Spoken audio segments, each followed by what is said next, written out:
بسم اللہ الرحمن الرحیم. بہت شکریہ پروفیسر ریحانہ ہاشمی.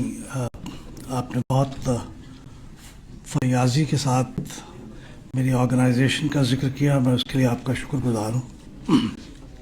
فیض احمد فیض کا ایک شعر ہے کہ شاید کبھی اس گیت کا پرچم و سرفراز جو آمد سرسر کی تمنا میں نگوں ہے. شاید یہ نشین شعبہ سیاسیات پنجاب یونیورسٹی مجھے بلایا. میں بہت خوش ہوں کہ آج اس حال میں جو پارٹیسپینٹس ہیں، شرکاء ہیں، ان میں سے کم از کم 50% کے قریب خواتین ہیں، شاید 50% سے زیادہ ہیں. لیکن ڈاکٹر صاحبہ آپ ایک سیونگ گریس ہے. اس اسٹیج کے اوپر واحد خاتون ہیں جو تشریف فرما ہیں.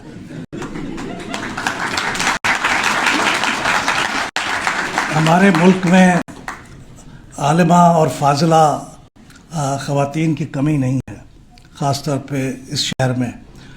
میں امید کرتا ہوں، مجھے یقین ہے کہ اگلی دفعہ جب اس ہال کے اندر اسی طرح کا کوئی سمپوزیم ہوگا تو انشاءاللہ ہال کے ساتھ ساتھ اسٹیج کے اوپر بھی خواتین کی کم از کم 50% نمائندگی ہوگی. میں سمجھتا ہوں وہ ڈیزرو کرتی. آج کا موضوع دو وجہ سے اہم ہے. ایک اس وجہ سے اہم ہے کہ یہ بہت فیشنیبل موضوع ہے.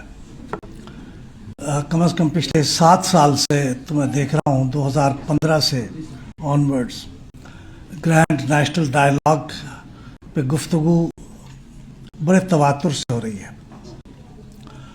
خاص طور پہ 2015 میں سینیٹر رضا ربانی صاحب جو اس وقت سینٹ کے چیئرپرسن تھے، انہوں نے سینٹ کے تھرو اس ڈائیلاگ کا اعلان کیا تھا.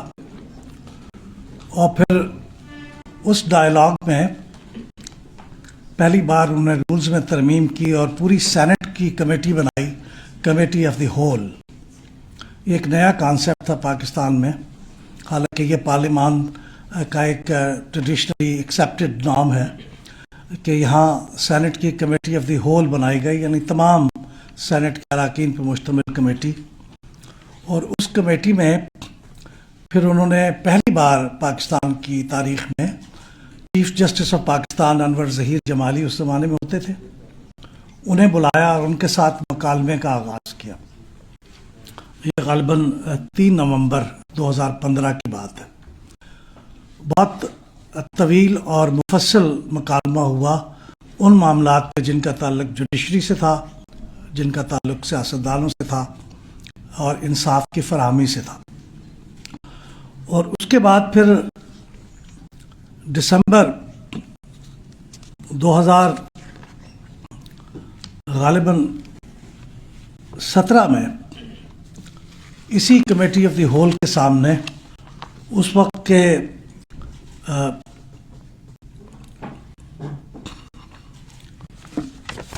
یہ ڈیٹ شاید میرے لیے میں نے ٹھیک نہیں کوٹ کر رہا ہوں، لیکن یہ دسمبر 2017 کی بات ہے کہ اس وقت کے چیف آف آرمی اسٹاف جو حال ہی میں ریٹائر ہوئے جناب جنرل قمر جاوید باجوہ صاحب، وہ اپنے بہت ہی سینئر کولیگز کے ساتھ، جس میں director general ISI، director general MI، director military operations اور کچھ دوسرے، اور ڈائریکٹر جنرل ISPR، ان کے ساتھ وہ اسی کمیٹی کے سامنے آئے اور انہوں نے ایک بہت اچھا تفصیلی مکالمہ کیا.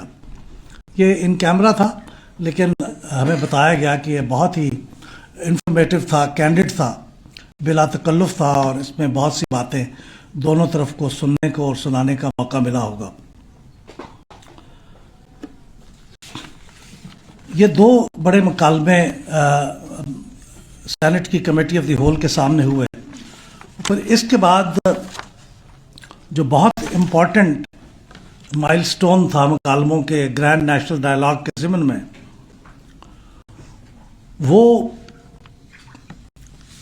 میں سمجھتا ہوں کہ 17 جنوری 2019 کو ہوا، جب designate chief justice of Pakistan جناب آصف سعید کھوسہ صاحب نے اپنا عہدہ سنبھالنے سے ایک دن پہلے جب وہ الوداعی خطاب کر رہے تھے جناب ثاقب نثار صاحب کے جانے کے موقع پہ، ان کو الوداع کہنے کے موقع پہ، تو انہوں نے بڑی تفصیل سے ایک انٹر انسٹیٹیوشنل ڈائلاگ کا ایک خاکہ پیش کیا، ایک بلو پرنٹ پیش کیا۔ میں سمجھتا ہوں پاکستان کی تاریخ میں کبھی بین الادارہ جاتی مکالمے کے بارے میں اتنی تفصیل سے ذکر نہیں ہوا جتنا چیف جسٹس ڈیزگنیٹ آصف سعید کھوسہ صاحب نے اپنی اس تقریر میں کیا۔ یہ لکھی ہوئی تقریر تھی، بعد میں چھپی اس کا پورا ٹیکسٹ۔ یہ سیاسیات سے تعلق رکھنے والے اور خاص طور پر ڈائلاگز کے موضوع کے اوپر تحقیق کرنے والے لوگوں کے لیے بہت ضروری ہے کہ وہ اس تقریر پوری کو پڑھیں اور اس کے مضمرات پہ غور کریں، اور وہ کیوں نہ تکمیل کو جا سکی اور اس پہ امپلیمنٹیشن نہ ہو سکی، یہ بھی بڑی قابل غور بات ہے۔ وہ تقریر ہوئی اور پھر اس تقریر کی میں جو تجویز تھی انٹر انسٹیٹیوشنل ڈائلاگ کی، کھوسہ صاحب نے اس کی پھر یاد دہانی بھی کرائی، کم از کم ایک بار یا شاید 2 بار، لیکن حکومت نے اسے بالکل درخور اعتنا نہیں سمجھا، کوئی توجہ نہیں دی، اور اس کا انہوں نے گلہ بھی کیا جاتے ہوئے اپنی اختتامی خطاب میں۔ اسی طرح کے کچھ گرینڈ نیشنل ڈائلاگ کے نام پہ کچھ اور ڈائلاگز ہوتے رہے ہیں۔ آپ ہی کی طرح کے تدریسی اور تحقیقی ادارے، Pakistan institute of development economics میں بھی 5 دن کا ایک گرینڈ نیشنل ڈائلاگ کے نام سے ڈائلاگ ہوا، مختلف موضوعات پہ وہاں گفتگو ہوئی۔ اور اس کے علاوہ بھی بہت سے اداروں میں، جیسے اسلام آباد میں اسلام آباد پالیسی ریسرچ انسٹیٹیوٹ، وہ آج کل بھی شاید ایک سیریز آف ڈائلاگز کر رہا ہے گرینڈ نیشنل ڈائلاگ کے موضوع پہ۔ اور حال ہی میں بالکل ریسنٹلی یعنی 15 نومبر کو جماعت اسلامی کے امیر جناب سراج الحق صاحب نے بھی اس بارے میں فرمایا ہے کہ گرینڈ نیشنل ڈائلاگ ہونا چاہیے، اور بلکہ وہ تو ایک قدم اور آگے بڑھے اور انہوں نے کہا کہ ایک نیا سوشل کانٹریکٹ بھی ہونا چاہیے۔ امید کی جانی چاہیے کہ انہوں نے اس تجویز کی جو گہرائی ہے اور اس کے مضمرات ہیں، امپلیکیشنز ہیں، اس پہ غور فرمایا ہوگا، لیکن انہوں نے بہرحال یہ کہا کہ ایک نیا سوشل کانٹریکٹ بھی ہونا چاہیے اور گرینڈ نیشنل ڈائلاگ بھی ہونا چاہیے۔ اب سوال یہ ہے کہ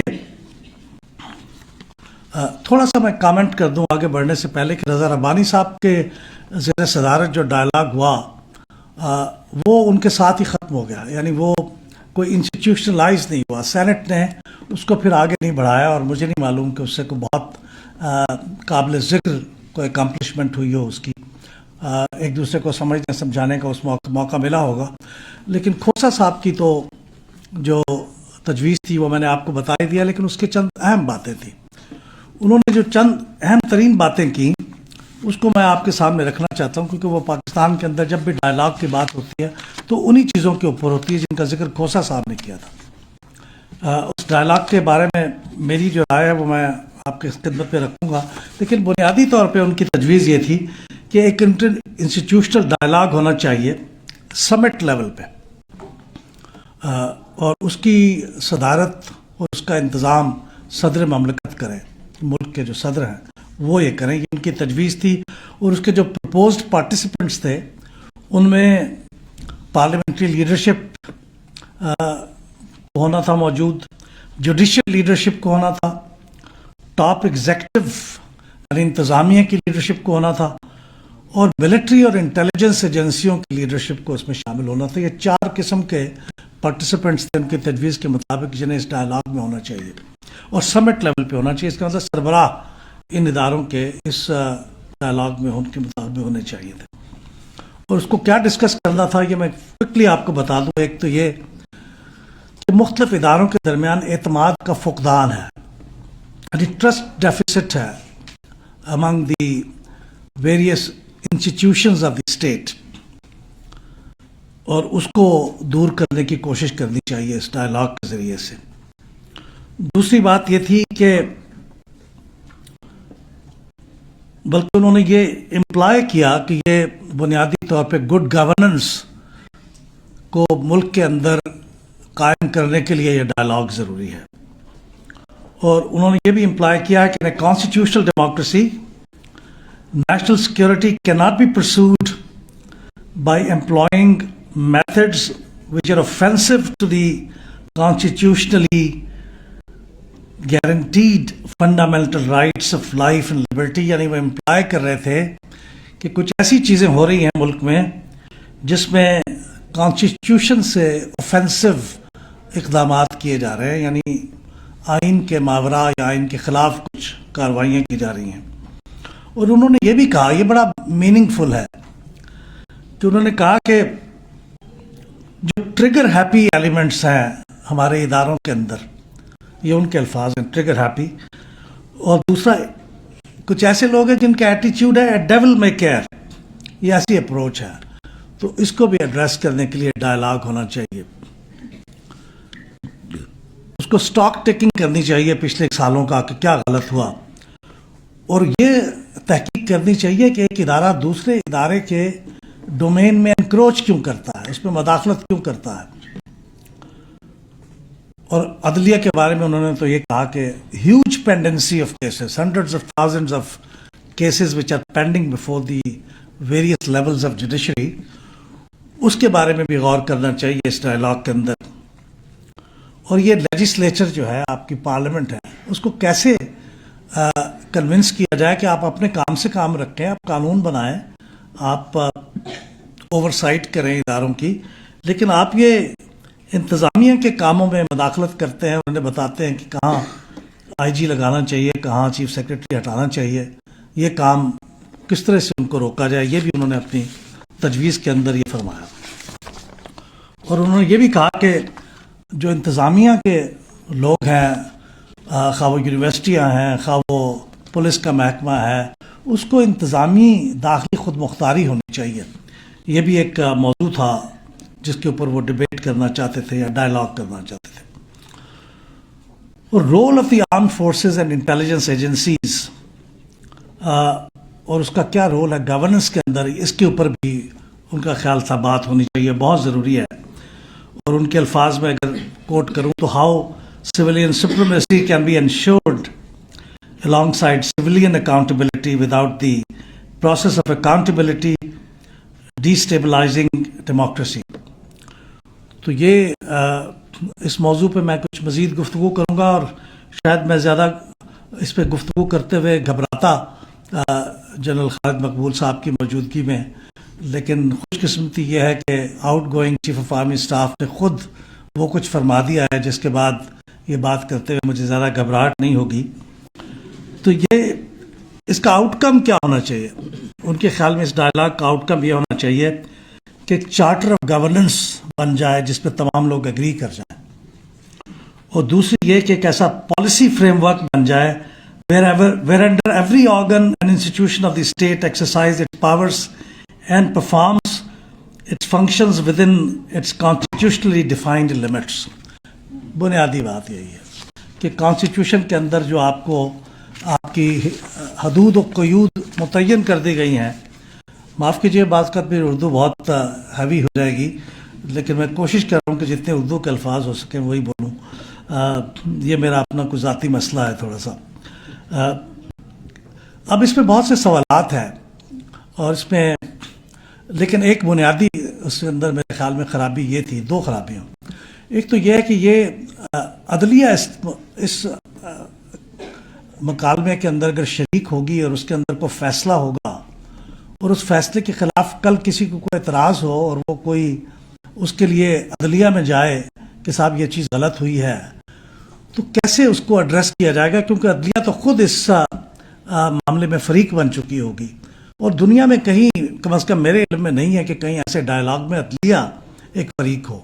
اور میں نے کچھ سابق چیف جسٹسز آف پاکستان سے بھی بات کی، اور انہوں نے بھی کہا یہ تو بہت عجیب سی بات ہے، اور میں حیران ہوں کہ کیسے ایک sitting chief justice of Pakistan یہ کہہ سکتا ہے کہ چیف جسٹس آف پاکستان کو خود بٹھا کے فیصلے کر لیں، اور کل کو اگر آپ کو اس کو چیلنج کرنا ہو تو پھر اس کے بعد کوئی فورم نہیں بچے گا جہاں پہ یہ کیا جا سکے. اور دوسری میرے خیال میں جو بنیادی اس کے اندر کمزوری تھی وہ یہ کہ اس کو صدر مملکت نے پریزائڈ کرنا تھا. صدر مملکت کے پاس کوئی پاورز نہیں ہیں، کوئی اختیارات نہیں ہیں.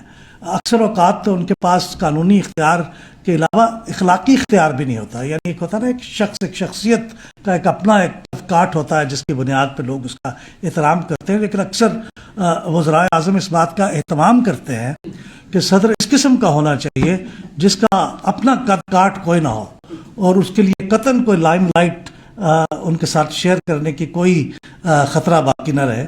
تو اس لیے وہ بھی نہیں ہو سکتا. تو یہ دو بنیادی خامیاں اور کمزوریاں تھیں جس کی بنیاد پہ غالباً حکومت وقت نے بھی اور کسی نے بھی اس کو بہت زیادہ اہمیت نہیں دی. لیکن یہ بہرحال میں ذکر کر رہا تھا کہ چونکہ انٹر انسٹیٹیوشنل ڈائلاگ کی بات ہو رہی ہے تو یہ بہت ضروری تھا کہ وہ اس کا ذکر کرنا چاہیے. اب سوال یہ ہے کہ کیا پاکستان جیسے ملک میں جہاں اگر پوری طرح سے فنکشننگ اور گڈ کوالٹی کی ڈیموکریسی نہ بھی صحیح لیکن بہرحال کسی حد تک رسمی طور پہ ادارے بھی موجود ہیں اور ڈیموکریٹک انسٹیٹیوشنز یعنی موجود ہیں اور بلی بھری ڈیموکریسی چل رہی ہے, تو کیا ہمیں ایک نئے سٹرکچر کی ضرورت ہے ڈائلاگ کرنے کے لیے جس طرح کا آصف سعید کھوسہ صاحب نے پرپوز کیا گرینڈ نیشنل ڈائلاگ کے لیے, اور ایک ایسے ملک میں جہاں پہ ہمہ وقت بلکہ کسی بھی ڈیموکریسی میں یہ ڈائلاگ کا عمل ہر وقت چلتا ہے. اس کے لیے کسی نئے انسٹیٹیوشن کی اور کسی ٹائم ٹیبل کی بھی ضرورت نہیں ہوتی. یعنی پارلیمنٹ کیا ہے؟ پارلیمنٹ ایک ایسا پلیٹ فارم ہے جس میں آپ ڈائلاگ کرتے ہیں, تمام پارٹیوں کی نمائندگی ہوتی ہے, ہر قسم کے لوگ آتے ہیں, مختلف علاقوں کی نمائندگی ہوتی ہے, مختلف خیالات کی نمائندگی ہوتی ہے, اور پارلیمنٹ کا بنیادی مقصد یہی ہے کہ سب لوگ بیٹھیں, تبادلہ خیال کریں, بحث تمیز کریں اور بالآخر کسی کنسنسس پہ پہنچ جائے. یہ پارلیمنٹ ایک فورم ہے جس پہ آپ کا بہت سارا ٹیکس پیئرز کا پیسہ خرچ ہوتا ہے. ایک دن میں تقریباً کچھ ملین روپیز کے برابر پیسہ ہے جو ہر روز پارلیمنٹ کے اوپر خرچ ہوتا ہے. تو آخر اتنا بڑا انسٹیٹیوشن جو موجود ہے, پھر اس کے اندر کمیٹیاں ہیں, کچھ 40-45 کے قریب کمیٹیاں قومی اسمبلی کی ہیں, اتنی کمیٹیاں سینٹ کی ہیں, پھر صوبائی اسمبلیاں ہیں, پھر ان کی کمیٹیاں ہیں. ان سب کے اوپر ٹیکس پیئرز کا بہت پیسہ خرچ ہوتا ہے. پھر آپ کی سیاسی جماعتیں ہیں, سیاسی جماعتوں کے اپنے انٹرنل سٹرکچرز ہیں, جنرل کونسلز ہیں, سینٹرل ایگزیکٹو کمیٹی ہے, پروونشل کمیٹیز ہیں, پھر آپ کی کیبنٹس ہیں, صوبائی بھی اور وفاقی بھی, کونسل آف کامن انٹرسٹ ہے, نیشنل اکنامک کونسل ہے. اسی طرح آپ کے پاس مقامی حکومتوں کے جو کبھی ہوتی ہیں اور اکثر نہیں ہوتی ان کے ڈسٹرکٹ کونسلز ہیں, تحصیل کونسلز ہیں, یونین کونسلز ہیں, ولیج کونسلز ہیں, نیبرہڈ کونسلز ہیں. تو ہر سطح کے اوپر آپ کے پاس ایسے ادارے موجود ہیں جو اسٹیٹ سپورٹڈ ہیں, ٹیکس پیئرز منی سے سپورٹڈ ہیں. تو ان کے اندر ڈائلاگ چلتے رہنا چاہیے, اور ساری باتیں جو آپ کہہ رہے ہیں اس کے اندر ڈیبیٹ ہونی چاہیے. اور اس کے علاوہ پھر آپ کی پروفیشنل باڈیز ہیں, بار ایسوسیشنز ہیں, اساتذہ کی تنظیمیں ہیں, میڈیا کے لوگوں کی تنظیمیں ہیں, مختلف پروفیشنز کی تنظیمیں ہیں. چیمبر آف کامرس الماس حیدر صاحب اپنا خطاب کر کے چلے گئے ہیں, بہت اچھا, انہیں very effective utilization of his time. وہ تو چیمبرز آف کامرس بھی ہیں, وہ بھی اس طرح کا ڈائلاگ کا اہتمام کرتے ہیں. تو یہ ادارے موجود ہیں, ڈائلاگ ہو رہا ہے, تو پھر آخر کس ڈائلاگ کی بات کی جا رہی ہے اور پرابلم کیا ہے؟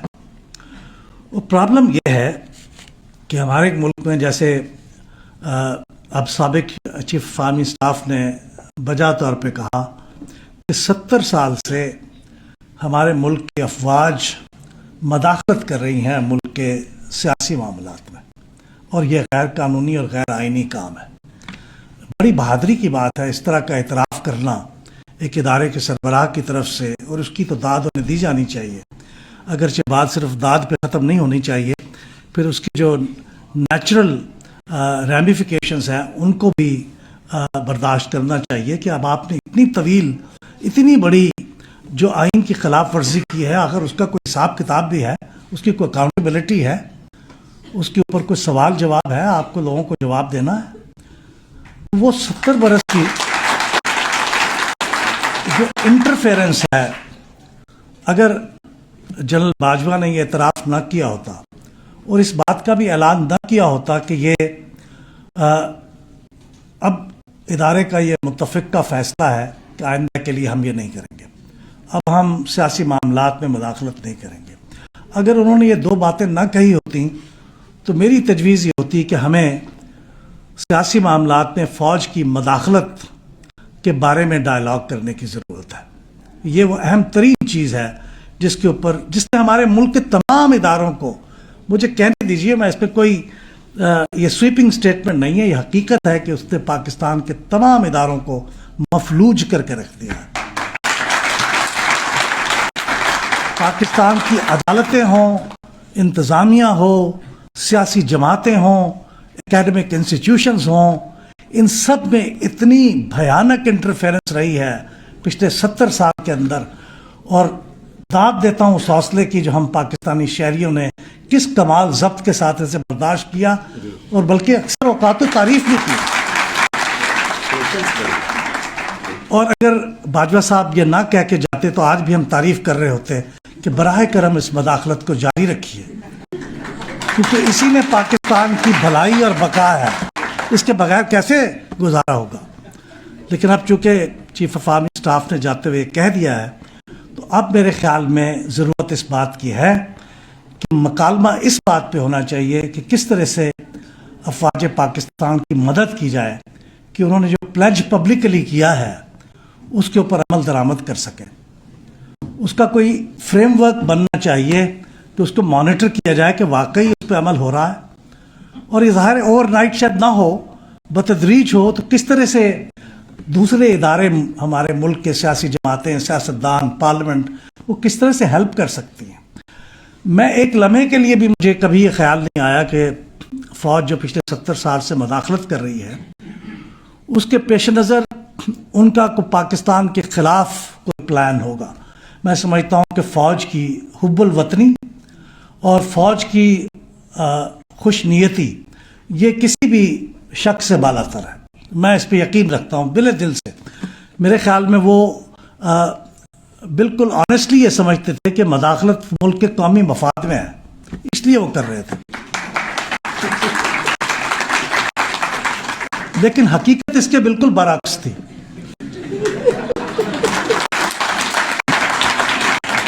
اور اب جب کہ وہ اس بات کو ریئلائز کر چکے ہیں, اور اس کی ایک وجہ یہ بھی ہوگی کہ ہمارے ملک کی سیاسی جماعتیں, ہمارے ملک کے سیاسی لیڈر, ہمارے ملک کے وہ سیاسی ادارے, پارلیمنٹ, انہوں نے بھی اپنا کام اس طرح سے نہیں کیا جس کے بعد ہمارے ملک کی افواج کو بھی یہ اعتماد ہوتا کہ ان کے بغیر بھی کام چل سکتا ہے.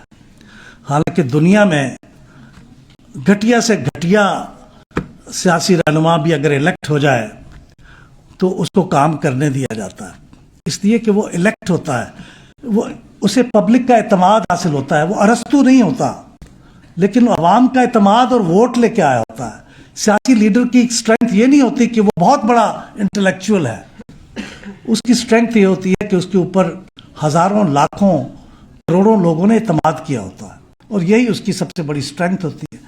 یہ اسٹرینتھ کسی اور انٹلیکچوئل کو حاصل نہیں ہوتی. انٹلیکچوئل مشورے دے سکتا ہے, آپ کو بہت اچھی کنسلٹنسی دے سکتا ہے, لیکن فیصلے کا اختیار ماڈرن دنیا کے اندر, ایک جمہوری ملک کے اندر, صرف منتخب لیڈر کو حاصل ہے.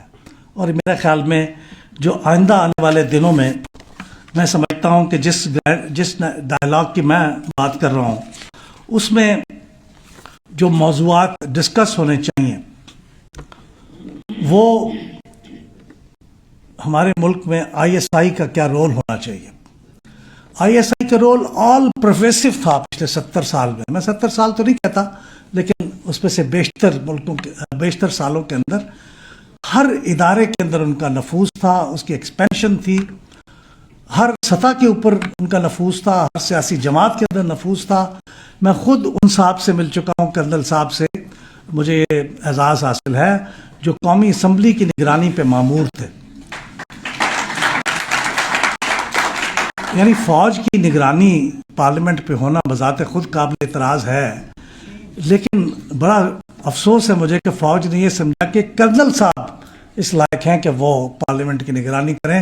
کوئی لیفٹیننٹ جنرل لگا دیتے تو شاید میرے دل کو کچھ سکون ہوتا کہ انہوں نے اتنی عزت تو کی ہے پارلیمنٹ کی, لیکن ایک کرنل صاحب تھے, میں ان سے مل چکا ہوں, ان سے گفتگو بھی کر چکا ہوں.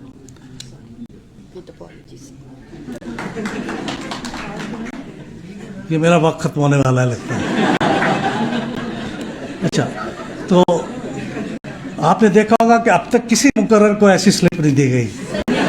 تو میں کچھ ایسی باتیں کر رہا ہوں شاید جو مجھے نہیں کرنی چاہیے، لیکن بہرحال چونکہ آپ نے مجھے بلایا تو آپ بھگتے ہیں۔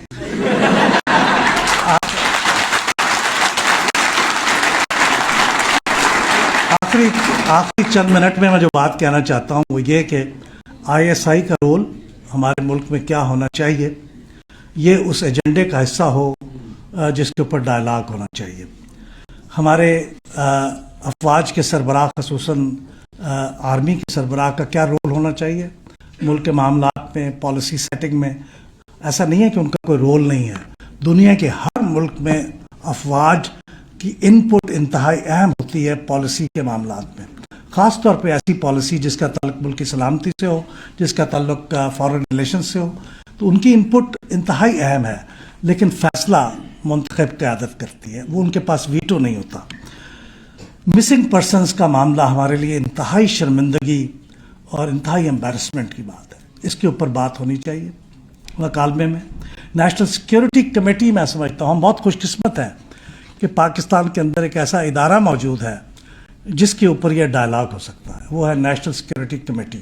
2013 میں وجود میں آیا تھا، اس کو تھوڑا سا مضبوط بنانا تھا، اس کے کچھ مزید تھنک ٹینکس بننے تھے، اس کی کوئی پلاننگ کمیٹی بننی تھی، اور اس کو سپورٹ کرنے کا اہتمام کرنا تھا، ریسرچ وغیرہ کا۔ میرے خیال میں ایک ایجنڈے کا ٹاپک یہ ہونا چاہیے کہ نیشنل سیکیورٹی کمیٹی، اس کے اندر ہمارے چاروں بڑے فوجی کمانڈر موجود ہیں، chairman joint chief of staff committee بھی اس کے ممبر ہیں، اور تینوں سروسز کے چیف اس کے ممبر ہیں۔ سول سائڈ سے آپ کے وزیر خزانہ، وزیر داخلہ، وزیر خزانہ، وزیر خارجہ، یہ اس کے ممبر ہیں، اور کچھ لوگ ایڈ کر لیے جاتے ہیں، وزیر اعظم اس کو پریزائڈ کرتے ہیں۔ یہ ہائیلی پاورفل اور میں سمجھتا ہوں مفید ادارہ ہے۔ ڈائلاگ کا فورم جو ہے اسے نیشنل سیکیورٹی کمیٹی کو ہونا چاہیے، اور اس کا اجلاس اس طرح نہیں ہے کہ 6 مہینے میں بلا لیں اور 8 مہینے میں بلا لیں۔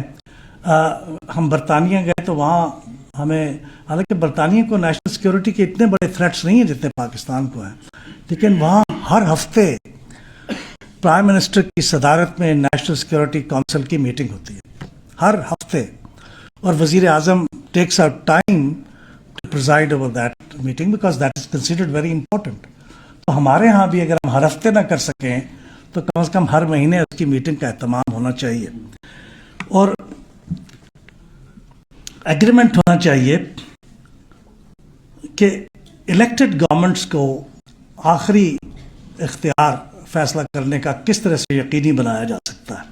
یہ 5 باتیں میرے خیال میں ایجنڈے کا حصہ ہونی چاہیے، اور اس کے بعد کچھ اضافی باتیں ہیں جو اس فورم کے لیے نہیں ہیں، لیکن وہ حکومت کو اب سوچنی چاہیے، اور حکومت کے سٹرکچرز کو سوچنی چاہیے۔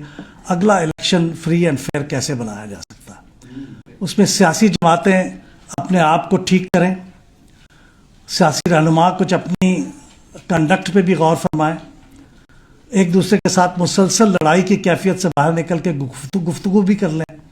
اور گفتگو کا مطلب یہ نہیں کہ آپ دوسرے سے ایک محبت کرنے لگ جائیں، آپ بے شک اس سے ایک دوسرے کے خلاف رہیں، نفرت بھی کرتے رہیں، لیکن گفتگو کریں، کیونکہ آگے بڑھنے کا راستہ اس کے علاوہ کوئی نہیں ہے۔ اور فری اینڈ فیئر الیکشن جو اگلے ہوں گے، جب بھی ہوں گے، اکتوبر 2023 میں ہوں یا اس سے پہلے ہوں، وہ ان کا فری اینڈ فیئر ہونا پاکستان کی سلامتی کے لیے انتہائی اہم ہے۔ سیاسی جماعتیں اپنے آپ کو انسٹیٹیوشنز کیسے بنا سکتی ہیں، وہ جس طرح سے آپ کا رجواڑہ ہوتا ہے، جس طرح آپ کا خاندان ہوتا ہے، جس طرح سے آپ کی ایک سول پروپرائٹرشپ کی ایک کمپنی ہوتی ہے، اس طرح سے اس کو نہ کنڈکٹ کریں، اس کو ایک انسٹیٹیوشن بنائیں، داخلی جمہوریت لائیں، اس کو ایک باقاعدہ آرگنائز کریں۔ یہ کیسے ہو سکتا ہے؟ پولیٹیکل پارٹیز کی ڈیولپمنٹ کا کام یہ غور کرنا چاہیے حکومت کو۔ اور اہم ترین بات یہ ہے میرے خیال میں، اگر ہم پاکستان میں آئندہ 10-20 سال کچھ اور نہ بھی کریں تو ایک کام پہ فوکس کریں، وہ ہے ہماری معیشت۔ ہم دنیا کے اندر، مجھے معاف کیجیے گا اس لفظ کو استعمال کرنے کے لیے، کمی کی سطح پہ آ رہے ہیں۔ دنیا ہمیں جس طرح سے ٹریٹ کر رہی ہے وہ ہمارے لیے انتہائی ندامت اور شرمندگی کا باعث ہے، اور ہم ابھی بھی جو ادھر ادھر سے کرمز ہمیں مل جاتے ہیں ان کے اوپر فخر کا اظہار کرتے ہیں، اطمینان کا اظہار کرتے ہیں. میرے خیال میں اب ہمیں مجرد سیاست کے اوپر گفتگو کرنے کے بجائے اکانومی کے بارے میں، تجارت کے بارے میں، برآمدات کے بارے میں اس کے اوپر کام کرنا چاہیے، اس کے اوپر فوکس کرنا چاہیے.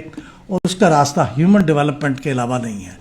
جب تک ہم اپنے نوجوانوں کو تربیت نہیں دیں گے، یہ ہم نے پچھلے 70 سال سے جو مداخلت ہوئی ہے یہ اس کا شاخسانہ ہے کہ ہماری پریورٹیز بے غلط رہی ہیں. ہم نے ہیومن ڈیولپمنٹ کے بجائے اسے سیکیورٹی اسٹیٹ بنانے پہ زیادہ توجہ دی ہے. اگر آج ہمارے نوجوان جو اس زمانے کے نوجوان تھے 70 سال میں، وہ کچھ پڑھ لکھ گئے ہوتے تو آج دنیا کے اداروں میں بھی موجود ہوتے اور پاکستان کی جی ڈی پی بھی کہیں سے کہیں پہنچ چکی ہوتی. آفٹر آل چائنا ہم سے آگے نکلا ہے، ہندوستان ہم سے آگے نکلا ہے، ہماری پر کیپٹا انکم ان سے زیادہ تھی. یہ تو 60s 70s میں 70s کے بعد ان کی پر کیپٹا انکم ہم سے زیادہ ہوئی ہے. چائنا ہم سے پیچھے تھا، ویتنام ہم سے پیچھے تھا، یہ سب ہم سے آگے نکل گئے. کیوں نکل گئے؟ اس پہ غور کرنے کی ضرورت ہے.